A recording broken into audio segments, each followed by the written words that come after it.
sit down, sir, I'll ask you to raise your right hand. Do you swear or affirm to tell the truth, the whole truth, and nothing but the truth under penalty for perjury? Yes, I swear. Go ahead, Mayor. Thank you.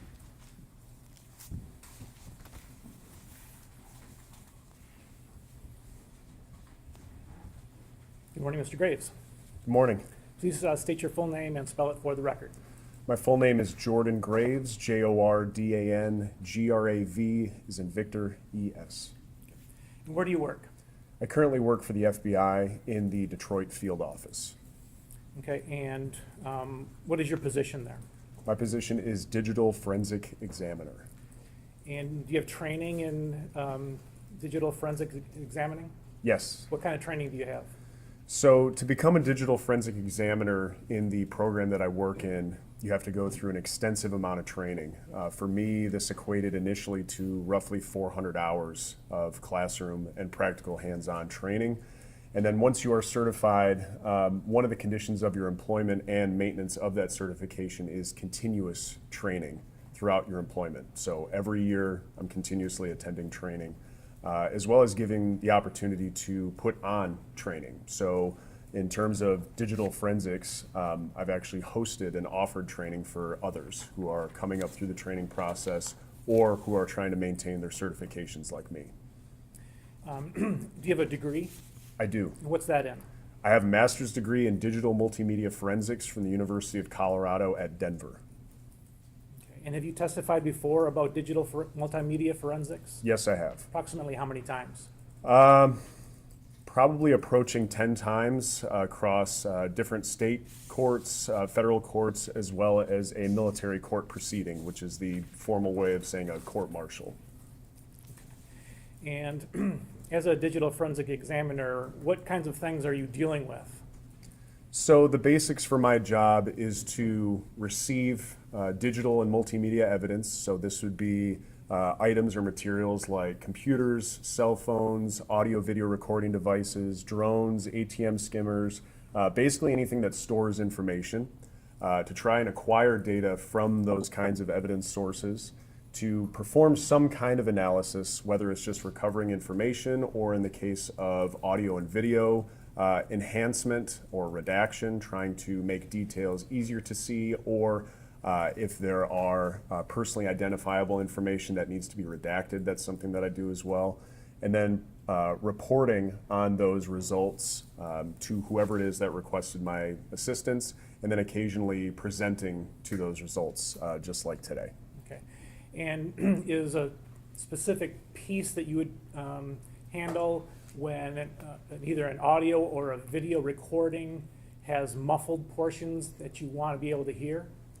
That's an examination that I've performed quite a few times, yes. All right, and how do you go about that? So there are basic steps for any of these kinds of examinations when it comes to multimedia evidence in the form of audio, video, or computers or cell phones. Primarily, the initial steps are to try and protect this original evidence as best as you can. This would be akin to putting police tape around a crime scene, or for folks that like to collect football cards, putting them in some kind of protective sleeve or packaging so you're not damaging that card, right? The process in the forensic world is called write protection. So we're inserting a piece of software or a piece of hardware in between the original evidence and the examination workstation that we're using, a fancy computer, in order to read the information from the evidence without changing anything on it. So placing that kind of protection in place is pretty critical. Then from there, the next step would be to make a copy of that original evidence, so that we're never working on the original evidence if we can avoid it. We're working on a copy.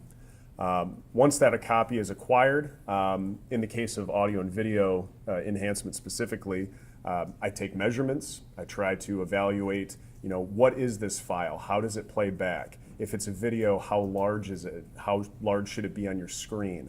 How many frames or individual pictures per second make this video? In terms of audio, what is the frequency range I can expect? How low are the lows and how high are the highs with this recording? Things like that. And then from there, it's the analysis phase. For audio and video, it's enhancement. Trying to identify portions of interest that were provided to me by the requester, whoever it is that's requesting my assistance. Whether they say, hey, I'm having a hard time making out this dialogue, or I'm having a hard time identifying these features of a person's face, or something to that effect. Using my training experience, using my forensic tools, I then would try to bring out those characteristics, those features, either visually or audio in nature, to try and make them more easily perceivable, and then present those results back to the requester. At this time, I proffer Mr. Graves as an expert in digital media forensics, subject to counsel's voir dire if there's any. We'll leave that to the court's discretion. Thank you. Okay, I do think it is appropriate to so certify Mr. Graves, and so I will do that. Thank you, Your Honor. How did you become involved in this case? In late March or early April of last year, a request was submitted for someone from my field office to provide some kind of assistance enhancing audio of a recording pertaining to this case. Okay. And can you identify some of the issues with that recording that you needed to address? So the recording presented to me was a body-worn camera video recording. At one point, the body-worn camera was placed inside of a vehicle, or was separated from the people that were interacting with each other. So noise was pretty muffled. It was hard to make out a person's voice from potential background noises. So that was the primary concern. And beyond that, it was just additional noise signals that I could try to mitigate as best as I could. Okay. I'm going to show you what's People's 231. All right, I'm just going to stop it right there. Does this cover sheet, for lack of a better term, look familiar to you? Yes, it does. What is this? So this would be the title slate that I include on any of the video products that I produce that include either audio and or video enhancements for a requester. It's informational in nature, meant to basically give the requester the basic details of what it is they can expect from this video that they're about to watch. Okay. And so the procedure that you described earlier that you would normally do, did you do that with this exhibit as well? I did, yes. Okay, so you made a copy so you would be sure that there was something that never got altered, and then you worked with a different copy? That's correct. I worked on a working copy and kept the original evidence pristine and untouched. And what kinds of things did you do to make the the audio more audible? There are a number of different filters that you can apply in general, and I used quite a few of them for this particular case. For starters, there is a frequency adjustment that can be made. So if anyone is familiar with, let's say, going through a drive-through and the volume is really, really loud on the person working at the restaurant, you can kind of get this muffled, garbled, distorted sound that might sound like a really low rumble with a lot of squeaks, or might sound really, really high. Those frequencies are typically outside of where a person's normal speech would live. Usually human voice occupies a certain band of frequencies. A person's voice on average is usually a certain lowness or highness, depending on if you're a male or a female, or if you're excited, or a number of different conditions. But sounds that occupy outside those spaces can be distracting. They can kind of muffle or cover up or even totally obscure the voice that you're trying to hear. So that's a mitigation that I would attempt to address by turning down those frequencies that are outside of the human voice range. That's something that I did for this. The other problem that we had was part of the recording, as described before, was quite a bit muffled. It was quite a bit softer. So a lot of times when people are trying to adjust to that amplitude difference, where things are really loud and then really quiet, it can be really fatiguing to the ear, and it can be hard to make out details if that's a continuous problem. So normalizing, or bringing the volume of all the signals of interest, that's human speech, trying to bring that all closer together to sound a little bit more natural, is definitely an objective here as well. All right, and so did you come up with an end product? I did, yes. All right, and did you send it to us? I sent it to the special agent that I was working on as a point of contact, Okay. yes. And this is it? This looks consistent with the titled slate of the video that I provided, yes. Okay. All right. I'm going to play People's 231.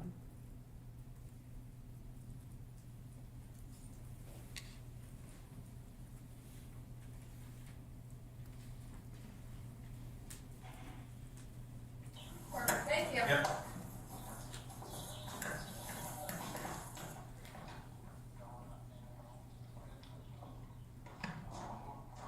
you a family member or just, okay, which one? Who's? Dale. Okay, okay. Get rid of this stuff. So just to pause it here, the caption indicates there's a video source and an audio source. Did you do anything at all with the video source? Aside from trimming the video to the specified range of interest, I didn't do anything to it. Okay. So you only worked with the bottom line, the audio source, then you've got some indications there of what the range was, right? So yeah, the audio source has the file name listed. The file name is the same for the video and audio because that's the original file name that I was provided with. But in that row for the audio source, you'll note in parentheses, the note is enhancements applied. That means what you're hearing in this file now is not the original audio, it's the original audio with enhancements applied to it. Thank you. Good.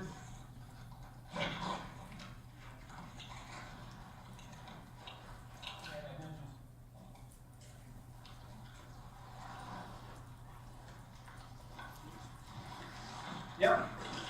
Yep.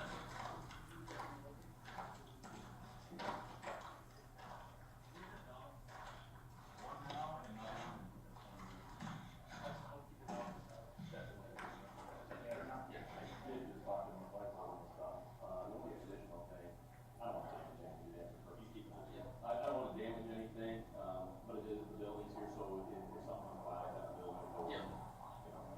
Yeah, great. That's fine, just let me know. He throw that inside of the vehicle.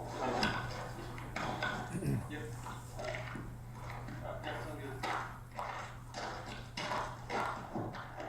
You're more than welcome. I'm gonna take care of some stuff, but, yeah, so that's your now, Jim. Okay, so at this point, can you tell us what you did to, sure, go ahead. So at this point, as depicted in the video, the camera is placed into a car and the door closed. Obviously, for anybody who's ever been in a car before, the outside gets pretty quiet once the doors are all shut. So at this point, I applied a pretty aggressive filter to try and raise the amplitude of what's happening in the audio without letting it distort too loudly. If anybody knows the difference between just playing an acoustic guitar versus an electric guitar, everything gets turned up, it starts sounding kind of crunchy, garbled. That might be interesting for entertainment purposes, for music purposes, but it's not necessarily effective when you're trying to hear someone's voice.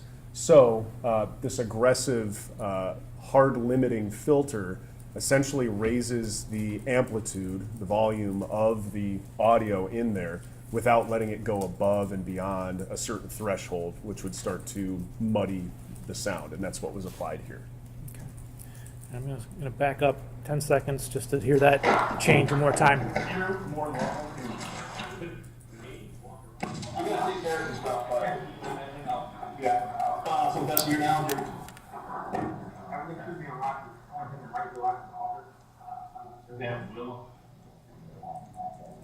That will be one who will end up at some point. I think you can say, I went through earlier, how many stuff I was working right now, everybody. I think there's another big quickly, how many moves and I just walked on that road.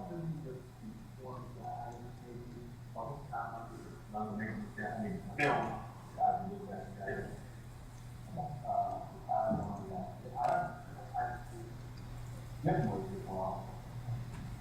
I can't hold your food, whatever we do. Yeah.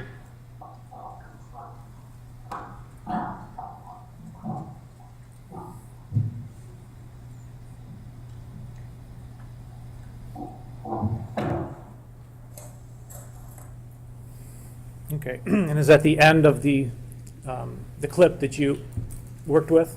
Yeah, as you can see back on the video source remains unenhanced. The audio source no longer says enhanced anymore. Now it says unenhanced. This is where the material would return back to that original, what you would hear in the original. So that's the end of the enhancements that I've made. Okay, thank you. With that, Your Honor, with that foundation, we would move to admit people's proposed Exhibit 231. No objection, thank you. All right, Exhibit 231 is admitted then. And I have no further questions, thank you. Good morning. Is it Mr. Graves or Agent Graves? Not an agent, it's Okay, Mr. Graves. so Mr. Graves, okay, terrific. How much time did you spend working on that clip of the audio and video that we saw? Hard to say. It's different for audio and video than it would normally be for computers and phones. So contrary to popular belief, inside of a digital forensics laboratory, it's not necessarily a group of people in low lighting with neon, in the background, furiously clicking away and typing away. A lot of times there's a lot of thinking, consideration, and then you initiate some kind of process and wait to see how it plays out. On the other hand, when it comes to audio and video, it's pretty much continuous work. If there's a date that you're working on this, there's not really a whole lot of setup and let the computer do its thing. The examiner has to be working on it quite a fair amount. For most audio and video enhancements, depending on content, depending on duration of material, this could be a day, a few days, a few weeks. But for something relatively simple, this kind of task for somebody who's experienced, professionally trained, could be accomplished in a matter of a few days. And I think this was on the order of maybe a day, a few days, something to that effect. Thank you. And I just want to be clear, so it sounds like you did things to like take away muffling and background noise, you indicated? That was the goal, yes. And then also to raise the volume so it would be easier to hear? That was the goal, yes. And again, correct me if I'm wrong, you didn't do anything. So for example, if I were to say the word knee and I were to say the word neat, they sound pretty similar, right? So if we were listening to an audio, you might not be able to tell the difference. And that's not part of this audio. Did you do anything to try to clarify a word, or that's not what you do? So I'll give hopefully a good example of how this works for audio and video enhancement purposes. My family and I like to ski. I've got 2 little girls, my wife. We come home, and sometimes dead of winter in Michigan, it's dark, right? You walk into the house. You don't want to be tracking snow and mud everywhere. You don't want to be kicking over furniture, knocking over plants. So I turn the light on. Turning the light on doesn't necessarily change the layout of the furniture in my house. It doesn't change the content of my house. It doesn't add or remove toilets to my bathrooms. It just makes things easier to see. The same thing works with audio. If my kids, after this long day of skiing, want to unwind and watch Bluey for a little while, cool. I'll call my mom. I'll talk to my mom. If the TV is a little bit too loud, I'm probably going to quietly get up, turn the TV down a little bit, or maybe remove myself from the room to a different room. That's certainly not changing my kids' programming to Sesame Street or Gabby's Dollhouse or something, and it's definitely not telling my mom to stop talking. I don't want to stop that. It's just making it easier to hear what it is that I want to hear and what I need to hear. When it comes to audio and video enhancement, I'm not changing any of the dialogue that's being said. I'm not adding or removing visual details like objects or people. I'm not placing people anywhere.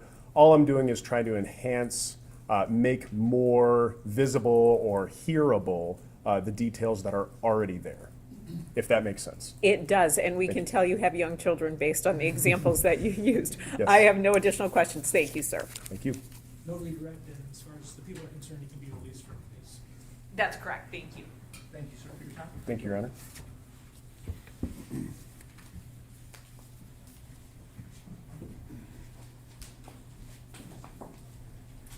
Would the court entertain a brief recess at this time? Okay, Thank you. So, we're gonna take a short recess to allow people to get up and move around a little bit. We'll come back in 5 to 10 minutes.